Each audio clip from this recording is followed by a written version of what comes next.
Welcome to RTV. నేను మీ గయాజ్ని. ఈరోజు మాకు ముఖ్య అతిథి వైఎస్ఆర్సీపీ రాష్ట్ర అధికార ప్రతినిధి జీవి ప్రసాద్ మనతో ఉన్నారు. ఆయనతో మాట్లాడు. నమస్తే sir. Good morning sir. Good morning. ముందుగా కొత్తగా మీకు రాష్ట్ర అధికార ప్రతినిధి పదవి ఇచ్చినందుకు థ్యాంక్ యూ. ప్రధానంగా 2024 ఎన్నికల్లో మళ్ళీ వైఎస్ఆర్సీపీ అధికారంలోకి వస్తుందని మీరు పక్కాగా ఎలా భావిస్తారు?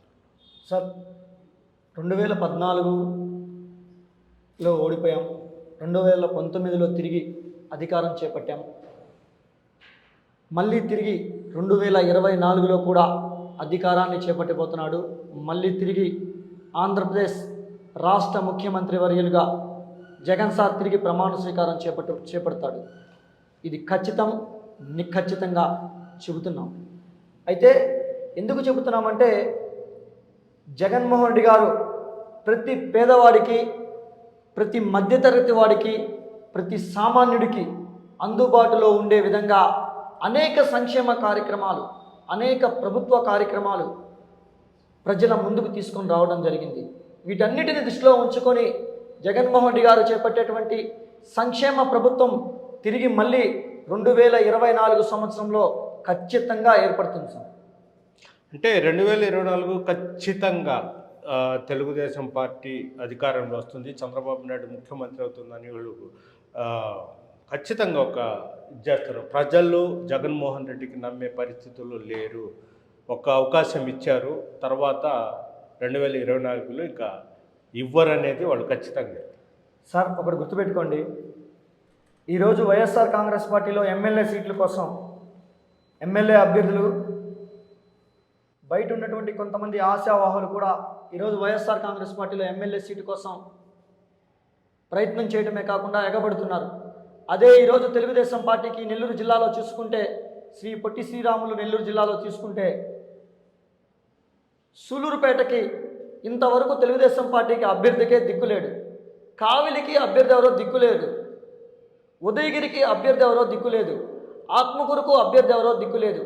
కానీ ఈరోజు అదే వైఎస్ఆర్ కాంగ్రెస్ పార్టీలో మాత్రం ఒకరికి ఇద్దరు, ఇద్దరికి ముగ్గురు చొప్పున ఈరోజు మా అభ్యర్థులైతేనేమి, వైఎస్ఆర్ కాంగ్రెస్ పార్టీ ఎంత స్ట్రాంగ్గా ఉంది అనేదానికి ఈ ఎమ్మెల్యే అభ్యర్థులు, ఈ ఎమ్మెల్యే క్యాండిడేట్లు వైఎస్ఆర్ కాంగ్రెస్ పార్టీకి ఉండే విధానాన్ని బట్టే చెప్పచ్చు.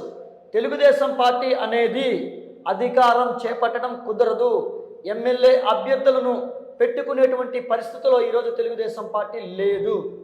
అంటే తెలుగుదేశం పార్టీ రాష్ట్రంలో ఎంత వీక్గా ఉందో అనేది అందరూ కూడా గ్రహిస్తున్నారు. మీ మీడియా మిత్రులు కూడా గ్రహించాల్సిన అవసరం ఉంటుంది. అలాగే ఈరోజు తెలుగుదేశం పార్టీలో క్యాండిడేట్లు లేక వైఎస్ఆర్ కాంగ్రెస్ పార్టీ నుంచి బహిష్కరించినటువంటి ఎమ్మెల్యేలు ఎవరైతే ఉన్నారో వారిని కానీ, మేము వద్దనుకొని టికెట్లు ఇవ్వనటువంటి వ్యక్తులు ఎవరైతే ఉన్నారో మా దగ్గర చెల్లని నోట్లను, చెల్లని రూపాయి నాణ్యాలను తిరిగి మీరు మళ్ళీ చేర్చుకొని చలామణి చేయించాలనేటువంటి ఒక ప్రయత్నం చేస్తున్నారు తప్ప, కానీ మీ దగ్గర నికాసైనటువంటి కేడర్ కూడా ఈరోజు తెలుగుదేశం పార్టీకి కేడర్ లేదు.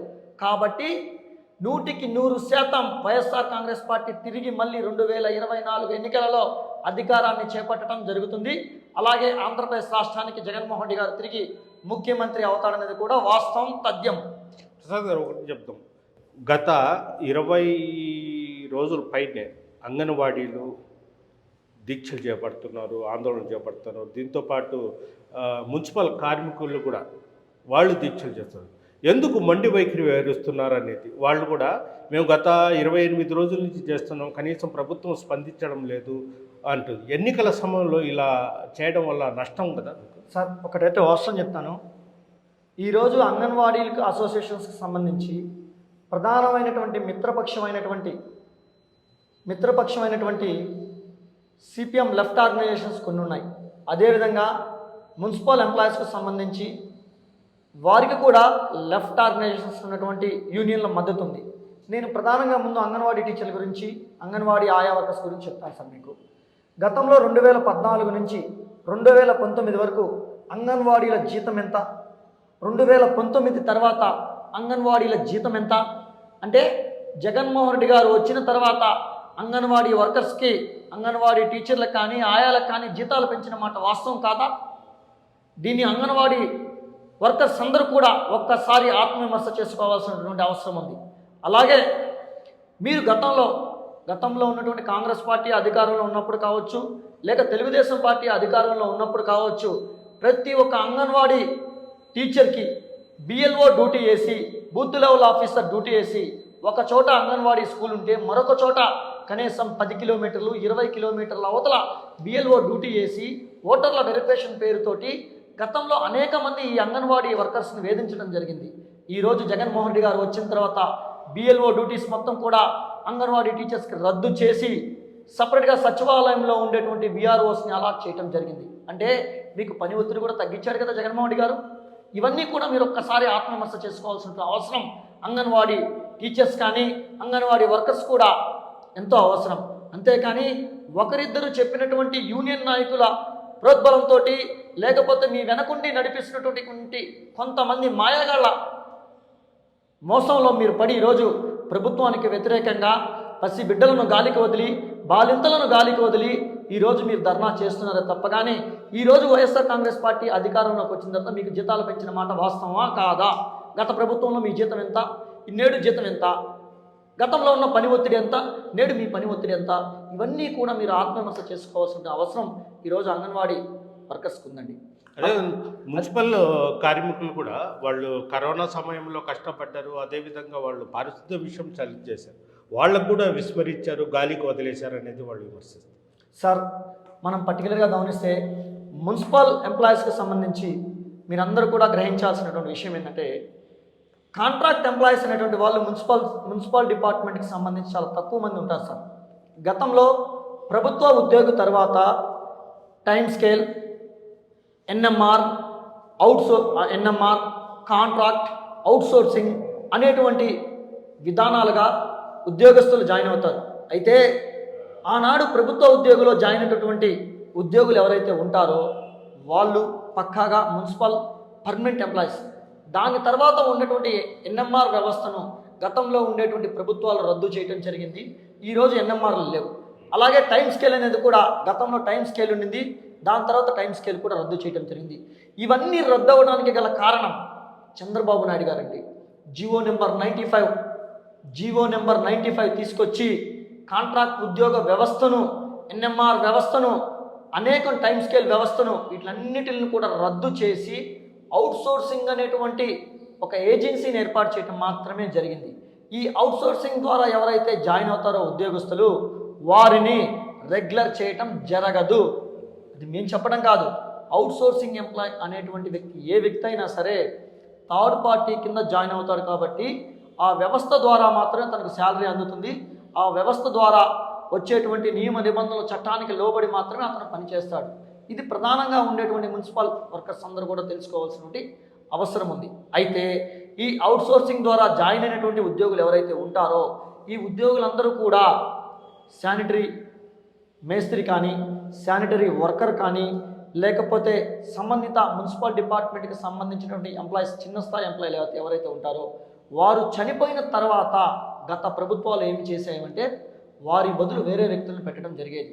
కానీ జగన్మోహన్ రెడ్డి గారు అలా కాకుండా ఎవరైతే చనిపోతారో అవుట్సోర్సింగ్ కింద ఉద్యోగం చేస్తూ చనిపోయినటువంటి కుటుంబాలకు సంబంధించినటువంటి వారి వారసులను, వాళ్ళ బిడ్డలనే ఖచ్చితంగా తిరిగి మళ్ళీ అదే పోస్టులలో నియమించాలని జగన్మోహన్ రెడ్డి గారు ఈరోజు తీసుకురావడం జరిగింది.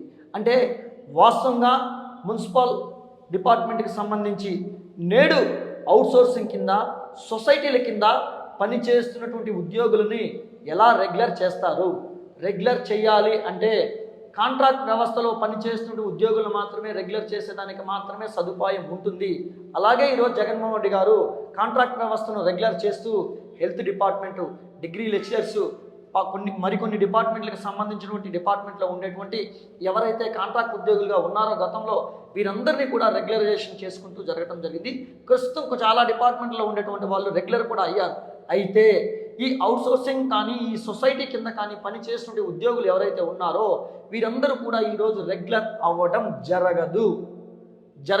దానికి కారణం చంద్రబాబు నాయుడు గారు ఆ రోజు జీవో నెంబర్ 95 2018లో రిలీజ్ చేయటం వలన ఈరోజు అవుట్సోర్సింగ్ కానీ, అలాగే సొసైటీలో పనిచేస్తున్న ఉద్యోగులు కాంట్రాక్ట్ వ్యవస్థలో జాయిన్ అయ్యి ఉండేవాళ్ళు. కాబట్టి ఆ రోజు వాళ్ళు జాయిన్ అవ్వలేదు కాబట్టి ఈరోజు వాళ్ళు రెగ్యులర్ అయ్యేదానికి అవకాశం లేదు. అంటే ఈ సామాన్య కార్మికుల పొట్ట కొట్టింది తెలుగుదేశం పార్టీ, చంద్రబాబు నాయుడు గారు అనేది తెలుగుదేశం పార్టీలో ఉండే నాయకత్వం కూడా ఒకసారి ఆత్మవిమర్శ చేసుకోవాల్సినటువంటి అవసరం ఉంది.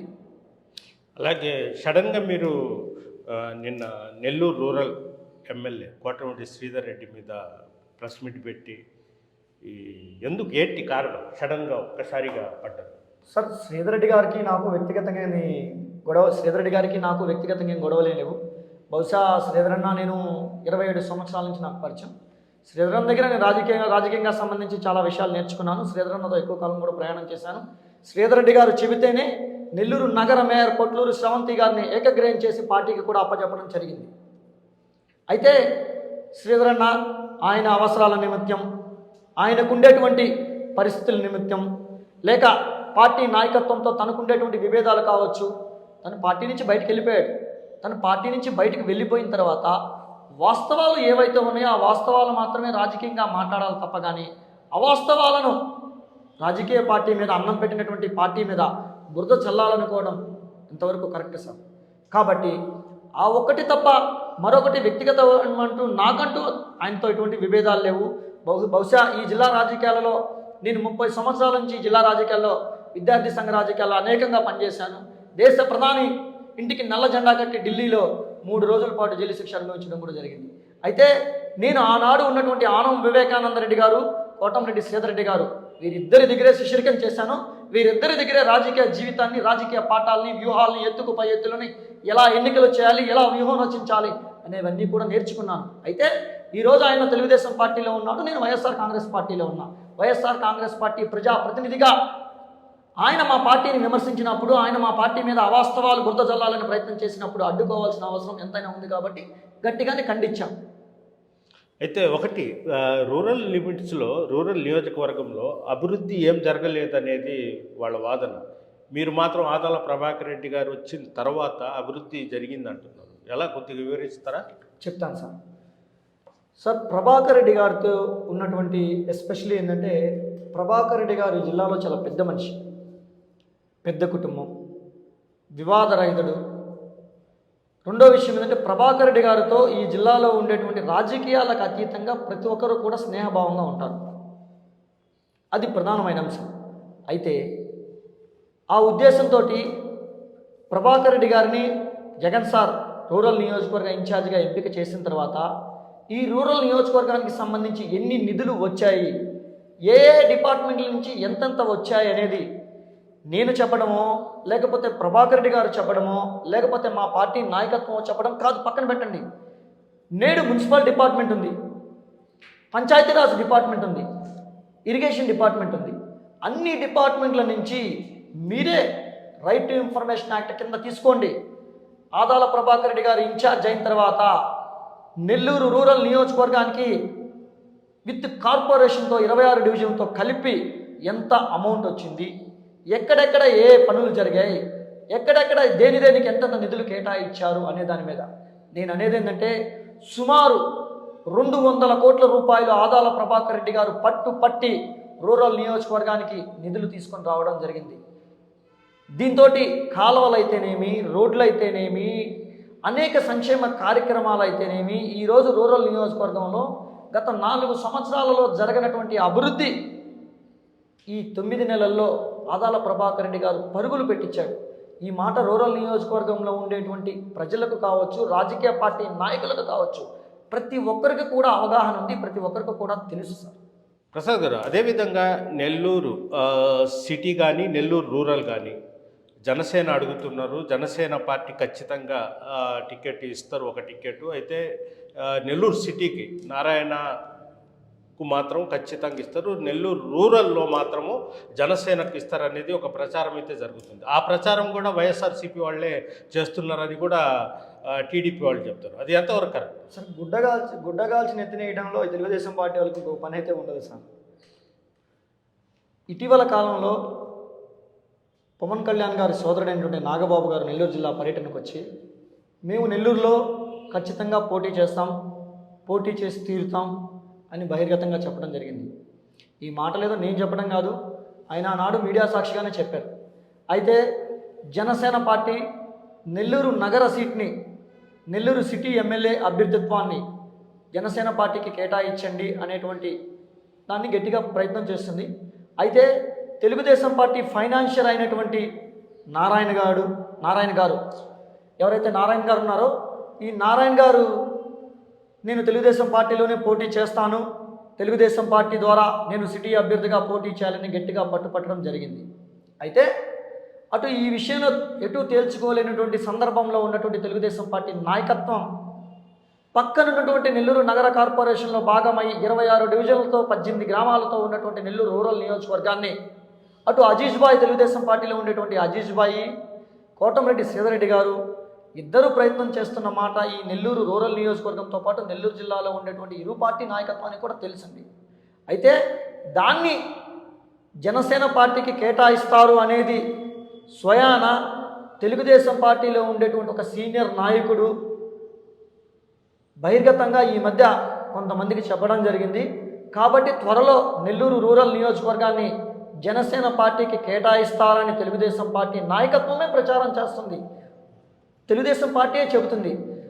సిటీనో లేక రూరల్ నియోజకవర్గంలో ఎవరికి ఇస్తే మాకైతే ఎటువంటి అభ్యంతరం లేదు.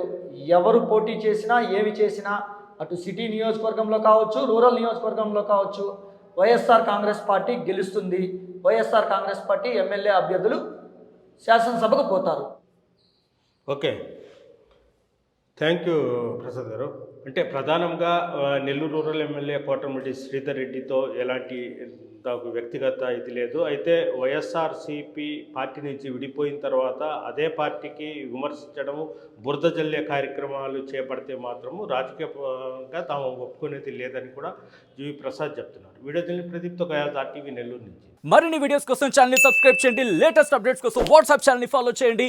అండ్ లింక్ డిస్క్రిప్షన్ లో ఉంది.